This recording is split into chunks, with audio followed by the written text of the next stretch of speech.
Maglalakas loob ka bang tuklasin ang pinakamadilim na lihim ng paaralan, kahit alam mong baka ikaw na ang susunod? Si Ruka ay nakakaramdam ng takot at determinasyon.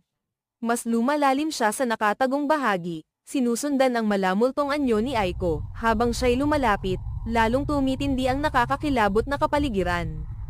Bulong ang umaalingaw sa paligid niya, at nagsisimula siyang makakita ng mga multo ng mga estudyanteng matagal nang nawala.